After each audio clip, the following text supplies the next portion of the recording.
Hi, folks. My name is Raj Kapoor, and I'm the founder of the India Blockchain Alliance and an honorary member of the Global ITS Committee of DLC. And today on DLC Talks, I'm talking block. Yes, sir, I'm talking about blockchain. Blockchain, oh yeah, everybody asks me lots of questions. But you know what? The first question is always, sir, shall I buy Bitcoin? Guys, blockchain is not Bitcoin, and Bitcoin is not blockchain. They're not interchangeable.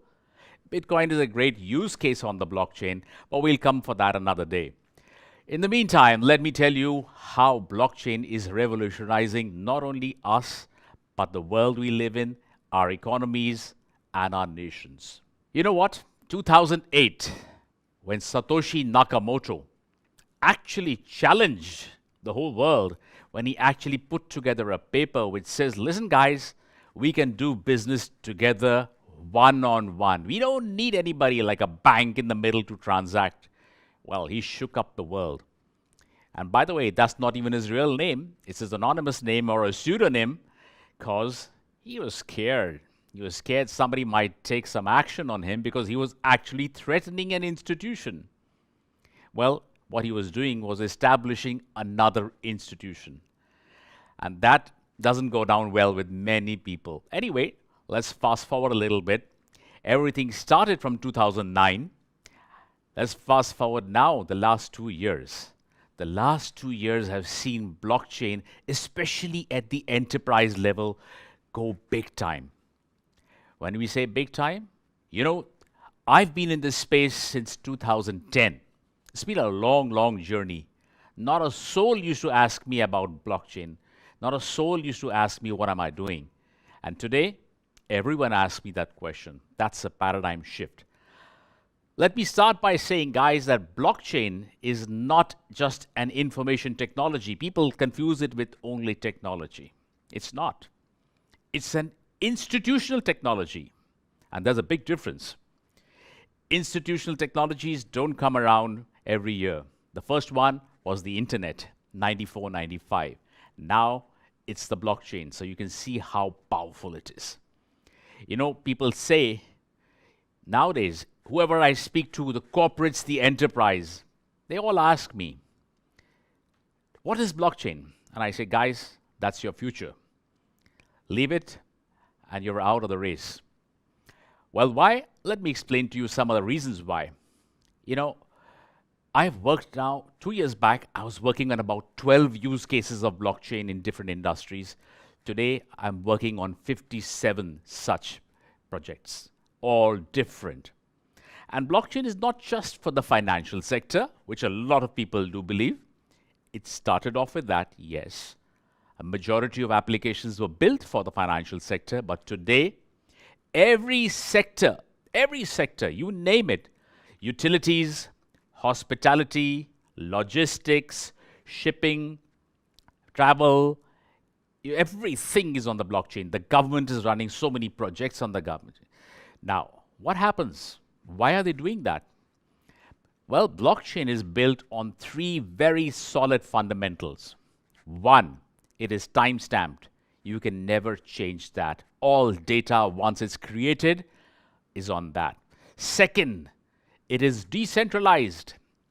It doesn't belong to any one person. It doesn't belong to, say, an Amazon or a Facebook or an Alibaba. It's decentralized. It doesn't belong to anyone, and therefore, you can't hack it because you can't find out who has it. That's a very big plus, especially for data.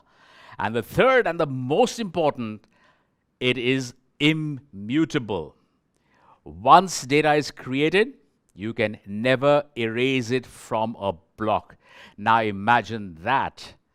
You can imagine how people and systems can be manipulated today because everything is centralized. Frankly speaking, we've been doing and practicing blockchain in our own ways from our forefathers' time. Let me tell you how. There's a saying which goes, do not put all your eggs in one basket. Well, the basket being the centralized database and the eggs being your data. What can happen? Somebody can steal the basket. Somebody can break some eggs. Somebody can steal some eggs. Lots of things can happen. What can happen if you put the 12 eggs in 12 different baskets? Very difficult to lose all, break all, or steal all. And they're because all across the globe. Really difficult. The blockchain is something like that in simple terms. Our data is distributed on hundreds and thousands of computers across the globe. No one person has access, so you can't get into that person, get into hacking. Anyways, more important now is how we apply blockchain in real world. Well, absolutely look at the Ukraine-Russia war to start off with. How have they used blockchain, people ask me. Well, two reasons. One, the first thing, when the war broke out, immediately all banks were shut down, all systems were shut down. People had to flee their homes. And what did they have? Nothing but the clothes on their back and maybe their mobile phone, which of course is an extension of us now. So what happened? They asked for aid. Yes, people said, we will send you aid. But for money and things to come like clothes, medicines, etc., it takes time. Well, it also takes money. And more important, they needed arms to fight the Russians. So there was actually a Ukrainian DAO, what is Decentralized Autonomous Organization, basically an organization built on the blockchain, which actually facilitated within a few days about $12 million of aid for the Ukrainians and for the soldiers so they could buy arms and fight back. That's a great use case of blockchain. Let me share some others. I was recently working on a project where the electricity, for example, you don't know how much is your bill really. You don't know how many units you've really consumed. You just get the bill, go online, pay it, and that's the end of it. But do you know that there was this electrical company, utilities company, which was actually overcharging each of its consumers by 10 to 15 units per month? Imagine that. Multiply that by the crores and millions of people who are using and utilizing that energy. Now you see the profits, unscrupulous profits. Well, that stopped now. We put the blockchain. So now all accurate data gets logged onto the blockchain and nobody can tamper with it. Today, every system can be tampered with. Every system. Whether it's in the banking system, whether it's your ERP systems, everything. You put all the cybersecurity protocols, nothing works. Everything is tamperable, everything is hackable. And now we have data, which is becoming the new gold. Oil is finite, gold is finite, currency is finite, everything is finite. But what is not finite? Data, because that's generated every day. And tons of it. Why do you think countries like Dubai are moving and becoming blockchain and crypto friendly? By the way, Dubai as a city is the only city in the world which is completely on the blockchain. Well, if you think, why is India behind? No, India is not behind really. There are 90 plus projects the government has launched on the blockchain that in 14 states across India. And that's a lot. The leaders, of course, are Tamil Nadu, Karnataka, Kerala, but they're not far behind in other states as well. There's a lot happening there. Now, if you ask me what, e-governance is going on the blockchain. Birth certificates, death certificates, educational credentials, all that is going on the blockchain. And more important, once it's on the blockchain, the data can never be removed, altered or changed. No more fake degrees, fake birth certificates, fake Aadhaar cards, fake PAN cards, nothing. It's all going to be safe for us in the future. When I say safe, it brings me to another little topic. Do you know your data today is with 36.7 lakh marketing agencies? Your PAN card, Aadhaar card, passport copies, guys, all of it is with these guys. You do get some pesky calls all day long asking you to buy a loan or some flats or something like that. It keeps coming. You put yourself on a do not call list, you'll still get them.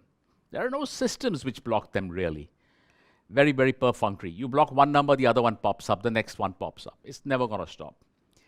But more important and really scary is 36 lakh people have your data, my data. And guess what? When we go to the internet, you can't sign into a Facebook or any other Amazon or anything without giving your data. They're actually not care a damn what they're selling. They're actually selling your data. That's value. How do enterprise work on it? Well, your supply chains can be entirely on the database. Your supply chain can be on the blockchain now. Logistics, shipping, warehouses, the retail markets, loyalty points, air tickets, baggage tracking. I can go on and on all day about it. But bottom line is, there is hardly an area left anywhere which is not impacted by blockchain. I was asked a question once. How does Bitcoin work? Because everyone wants to know Bitcoin. Everyone. Well, Bitcoin works on the blockchain. It's like a car or vehicle, and the blockchain is the highway. It's a great use case of it, but it's not everything. I don't want to get into the crypto space because we talk about blockchain. Blockchain is a revolution. Crypto was a speculation. My journey too has been exactly that. I used to speculate first, buy, sell cryptos, mine cryptos. But now I talk about the deeper technology behind it. I talk about blockchain. So my journey has been from speculation to a revolution. Crypto being the speculation, blockchain being the revolution. Having said that, it's time now to blockchain all businesses. By 2030, almost all businesses, trust me, are going to go on the blockchain. Just see Australia, 70% of the financial systems have gone on the blockchain, and in another 5 years, everything will go. Should India be left behind? Should India Inc. be left behind? Should our corporates not take the first steps forward? And then we'll see how it works for us. Blockchain is going to be our future, and it's not going to go anywhere. Look another 10 years from now. Let's not even look further than 2030. Let me give you some 5 predictions of where blockchain is going to go.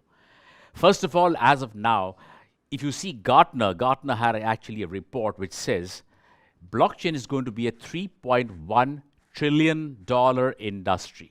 That's massive. That's more than the GDP of our nation. But when we talk about these numbers, it's mind-boggling. Well, let's look a step back in India. India too is going to see from a 40 million to a 240 million increase over the next 5 years. Right now, as we speak, there are about 40 to 50,000 jobs available in India in this space, which by 2030 are going to be 800,000. That's from a NASSCOM report I'm quoting. Not like that. And that's not for nothing. We have got so many projects happening. We have the CBDC project, also known as the Central Bank Digital Currency, which the Reserve Bank is working on. That will be on the blockchain. Our agricultural systems will be on the blockchain. That is the supply chain, from farm to fork, as what we call it. Tracing every aspect of the business would be on the blockchain. 7 private Indian banks have moved this process onto the blockchain. And recently, even the State Bank of India, which people say is a government bank, also moved on that. And that is the harbinger of the future. I'll sum it up in one way. Blockchain brings in efficiencies, huge cost benefits. Banks are benefiting up to $12 billion annually by implementing blockchain. Enterprises are going to be next. It's going to be the future. It is the present. And it's not going to go away for the next 25 years at least, unless something more disruptive comes in. Blockchain is going to help each one of us, whichever business we are from. I'm happy to help you explain that. Bottom line, it's going to help you with your efficiencies. It'll help you bring down costs, increase top line, control bottom line. Protect your data, which is now, as I said, the new gold. Friends, look out for blockchain. Learn more about it. Feel free to reach out to me anytime, to DLC. I'll be more than happy to help you, show you the pathway for a better future, for a safer future for all of us. And here's a little message for my DLC family. With blockchain, let's rock and let's talk block.